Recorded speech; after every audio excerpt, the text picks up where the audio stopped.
Good morning, dear students. I, Dr. Gaurav Chandra, Faculty of Architecture at Ambedkar Institute of Technology, welcome you all in this introductory session of History of Architecture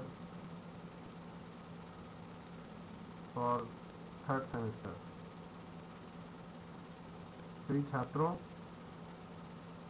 आपके तृतीय semester में history of architecture एक विषय के रूप में पढ़ाया जाना है। जैसा कि आप अवगत हैं या जैसा विदित हो रहा है कि सब्जेक्ट में दो शब्द यूज़ किए गए हैं, हिस्ट्री और आर्किटेक्चर। यानी कि जो हमारा वास्तुकला है उसका इतिहास क्या रहा है। अब एक स्वाभाविक सा प्रश्न ये आपके अंतःकरण में आ सकता है कि हम लोग वास्तुकला के छात्र हैं, हम इसका इतिहास क्यों पढ़ें या इसके इतिहास की क्या उपयोगिता है, क्या महत्ता है। इस प्रकार के प्रश्नों का दिमाग में आना ये स्वाभाविक है। इसको मैं आपको एक उदाहरण के रूप में समझाना चाहूँगा कि यदि हमें किसी व्यक्ति को अपने प्रतिष्ठान में, ऑर्गेनाइजेशन पे जॉब में रखना है तो ये आवश्यक होगा कि हम उसके इतिहास का भी पता करें। उसका इतिहास मतलब उसने क्या शिक्षा प्राप्त करी है, हाई स्कूल में कितने अंक थे, ट्वेल्थ में कितने अंक थे, उसके पश्चात उसने कौन सा कोर्स किया, वो किस परिवार का व्यक्ति है, उसकी पारिवारिक पृष्ठभूमि कैसी है। ये अनेकों अनेक जो उसके पृष्ठभूमि से संबंधित पहलू हैं उनकी जानकारी जब हम प्राप्त कर लेते हैं तो हम उससे उसके पर्सनैलिटी का, उसके दिमागी स्तर का, जिसे हम IQ कहें, और उसके चरित्र का एक अनुमान लगाने में सफल होते हैं। ठीक उसी प्रकार से हमारे आज की स्थिति में, आज के परिदृश्य में जो वास्तुकला है,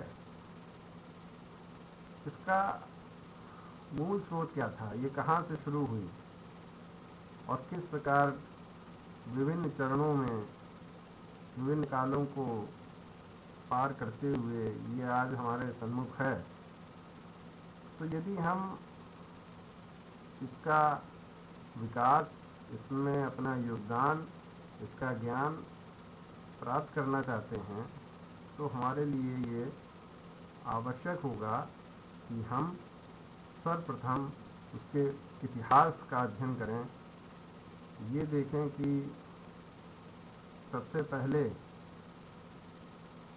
इतिहास के पन्नों में हमारे वास्तुकला का प्रारंभ कैसे हुआ, किस प्रकार प्रारंभ हुआ और आज वो हमारे समक्ष इस रूप में है। कितना मजबूत इतिहास है, कितना सुंदर इतिहास है, कितना प्राचीन इतिहास है, पूर्व में क्या क्या काम हो चुके हैं और हम इसको आगे कैसे कैरी फॉरवर्ड करेंगे। तो इसलिए ये आवश्यक होता है कि हम एक विषय के रूप में हिस्ट्री ऑफ आर्किटेक्चर का अध्ययन करें। मुख्यतः यह विषय आपके सिलेबस में दो पार्ट्स में है। एक है इंडियन आर्किटेक्चर और दूसरा है वेस्टर्न आर्किटेक्चर। क्योंकि हम सभी भारतीय नागरिक हैं, इसलिए हमारे लिए ये आवश्यक होता है कि हमारे भारत देश में वास्तुकला का क्या स्तर था उसका हम अध्ययन करें, और साथ ही हम अपने अन्य देशों जहाँ पर कि वास्तुकला का उत्कृष्ट प्रदर्शन हुआ, वास्तुकला ने एक नया आयाम छुआ, जहाँ के आर्किटेक्चर की लोग खुले मन से तारीफ करते हैं, साथ ही साथ हमको उसका भी अध्ययन करना है। क्योंकि कोई भी व्यक्ति वो तभी सफल हो पाता है जब वो अपने परिवार का, अपने समाज का और आसपास के क्षेत्र में, आसपास के ज़िलों में, आसपास के देशों में किस प्रकार से वो कला संवर रही है, बढ़ रही है, उसका भी अध्ययन करें। तो basically there are two broad categories, one is Indian architecture and the other is Western architecture. So as far as Western architecture is concerned, Hindu architecture is concerned, इसमें हम लोगों को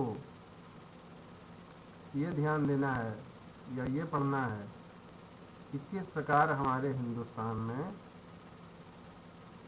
वास्तुकला का प्रारंभ हुआ और ये कला विकसित हुई।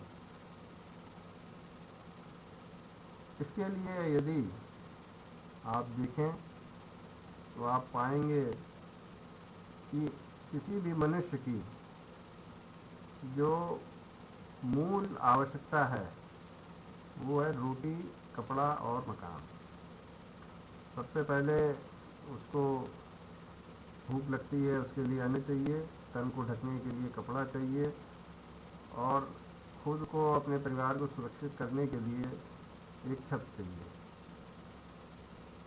यही मूल कारण आज भी है और यही मूल आवश्यकता पूर्व में जब आदि मानव रहा तब रही। तो ये बात सरलता से समझी जा सकती है कि किस प्रकार से आदि मानव ने अपना मकान का जो एक पहलू है उसको प्राप्त किया होगा। तो आज की तरह कोई भी भवन सामग्री उपलब्ध नहीं थी। क्या उपलब्ध था? प्रकृति उपलब्ध थी। जैसे पेड़ों के नीचे अपने को सुरक्षित रखना। आज भी जब कभी बारिश होती है, हम रास्ते में होते हैं या बहुत तेज़ धूप होती है, थक जाते हैं, तो हम पेड़ के नीचे खड़े होकर अपनी स्वयं की सहायता कर लेते हैं। उसी प्रकार से आदि मानव ने भी पेड़ों के नीचे या फिर गुफाओं में अपना निवास स्थान बनाया।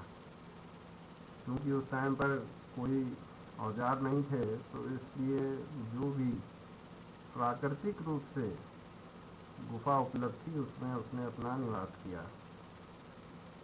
तत्पश्चात धीरे धीरे औजारों का विकास हुआ और उनका प्रयोग करते हुए आदि मानव ने अपनी सुविधा, अपने आराम के हिसाब से उनको काट छांट करके और रहने योग्य बनाया। तो this was the very first example of architecture. Now we come और we move a little bit ahead, थोड़ा हम और आगे आते हैं तो देखते हैं कि भारत में तमाम प्राचीन राज्य रहे, साम्राज्य रहे। पुराने राजाओं, शासकों द्वारा किलों का निर्माण कराया गया और सामाजिक दृष्टि से या सामुदायिक दृष्टि से मंदिरों का निर्माण हुआ। क्योंकि हिंदुस्तान एक धार्मिक प्रवृत्ति का देश है। यहाँ पर जो लोग रहते हैं उनकी धर्म में आस्था है, इसलिए सामाजिक रूप से कोई भी भवन बनेगा तो उसकी शुरुआत मंदिर से ही होती है। इसका मैं उदाहरण ये देना चाहूँगा कि जिस प्रकार से आज हम कोई व्यवसाय करते हैं, कोई जॉब करते हैं, नौकरी करते हैं और धन अर्जित करते हैं, तो हमारी प्रथम आवश्यकता जो है मकान की, हम मकान बनाते हैं। यदि इसके बाद और धन हमारे पास आता है तो हम अपने लिए व्यापार में निर्माण कार्य करते हैं। इसके पश्चात और आता है और हम ये सोचते हैं कि हमको धन से संबंधित, दान से संबंधित कोई कार्य करना चाहिए, तो ध्यान आता है मंदिर का। पूर्व के समय में देखें कि जो अमीर लोग थे, सेठ लोग थे, वो गरीबों के लिए धर्मशाला बनवाते थे, अस्पताल बनवाते थे और मंदिर बनवाते थे। तो हमारी भारत की जो जनता है उसमें आज भी मंदिर, क्योंकि धर्म का प्रतीक है और लोगों की आस्था है, इसलिए मंदिर का निर्माण सर्वोपरि माना गया है। आज के परिदृश्य में भी हम यदि देखें तो राम मंदिर का निर्माण इस समय देश में प्रारंभ हो चुका है और लाखों करोड़ों लोग उससे जुड़े हैं और अपनी श्रद्धा, अपने भाव जिस किसी भी रूप में है वो अर्पित कर रहे हैं। इसलिए जो पूर्व समय में ऐतिहासिक दृष्टि से यदि हम देखें तो मंदिरों का निर्माण तत्कालीन शासक द्वारा, प्रजा द्वारा किया गया, उसको बड़ा पुण्य का कार्य माना गया। हमारा हिंदू धर्म सनातन धर्म कहलाता है। आदिकाल से, हजारों वर्षों से इसकी स्थापना और निरंतरता चली आ रही है। हिंदू धर्म जो है, हिंदुइज्म आइडियोलॉजी,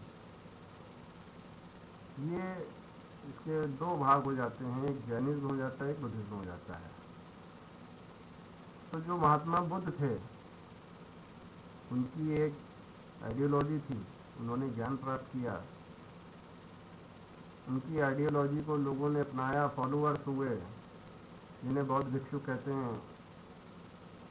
उन्होंने किस प्रकार आगे ज्ञान का संदेश दिया, किस प्रकार जैन मुनि आए, उन्होंने धर्म की व्याख्या करी और हमारा हिंदू धर्म केवल भारत में ही नहीं, संपूर्ण जगत में अनुकरणीय, प्रशंसनीय और सबके बीच माने जाने वाला धर्म बना। तो इस विषय में हम सबसे पहले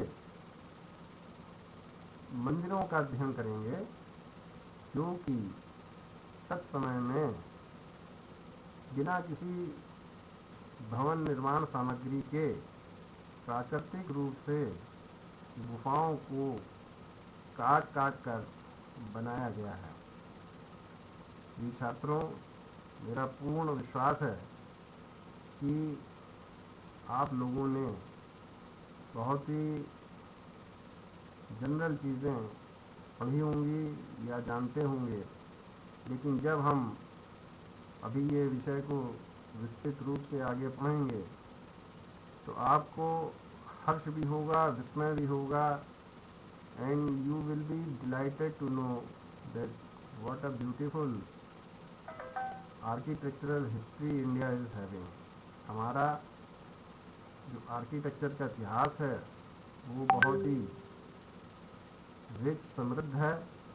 हम लोग अक्सर बात करते हैं ताजमहल की, लाल किले की, जिनको कि मुगलों ने बनाया, लेकिन हमको अपने भारतीय शासकों, साम्राज्यों, जनता समाज द्वारा बनाए गए स्ट्रक्चर्स का, मंदिरों का ज्ञान नहीं है।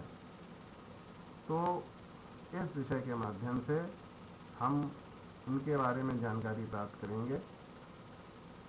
ये आज का संक्षिप्त परिचय लेक्चर या इंट्रोडक्शन लेक्चर यहीं मैं समाप्त करूंगा और नेक्स्ट लेक्चर से मैं इस विषय को आगे बढ़ाऊंगा। धन्यवाद।